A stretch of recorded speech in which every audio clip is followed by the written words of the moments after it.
I'm also... Hello, class.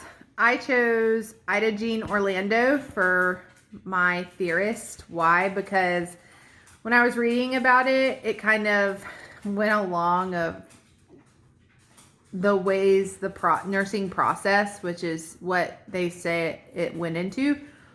But it was also kind of like the OCD version, which is great for me. But, okay. So, Ida Jean Orlando, she came up with the deliberative nursing theory. Her theory explains the nurse's role in discovering and meeting the patient's immediate needs of help. Excuse me. I'm reading while we record this, by the way.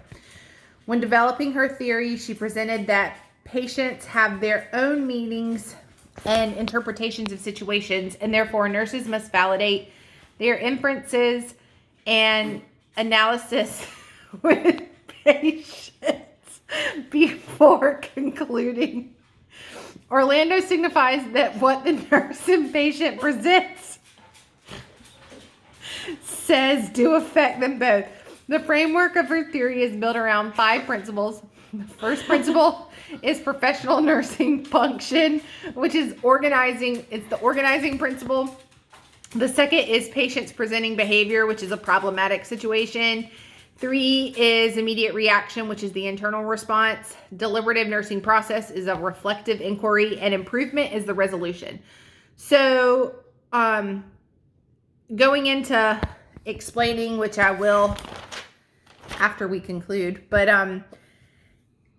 how I incorporate this ways into my care, I'll explain with each one of them. So the organizing principle, it's discovering and meeting the patient's needs for help. So when you first meet a patient and you first talk to them, you want to get one-on-one with that patient of, what do you need? It's the patient it's their focal point of care in an immediate experience, providing direct assistance or care to the patient, however they found. So you provide care without questioning the patient on stressful matters. We don't want to make them sicker than they are. Upon this principle, the nurse reads that patient's face, voice, body stance, attitude, etc. to determine help importance revealed by the patient. Another fact that was brought up about Ida Jean Orlando is that it kind of stemmed from a behavioral health standpoint, which was great. And I found out I kind of used a lot of this stuff when I used to work as a paramedic in a behavioral unit in the prison. So it was kind of great to hear that. The second one, the problematic situation. This principle is expressed verbally and non-verbally, which we're taught in nursing school as the therapeutic communication. I knew it had a TC word. So it's kind of like the message, how you have the, sorry, I worked all day. I'm really tired. I can't remember what I was trying to say. Orlando stressed to pay attention to the presenting behavior, but not to make care decisions from that first off presentation. It is just the starting point of the assessment. How they say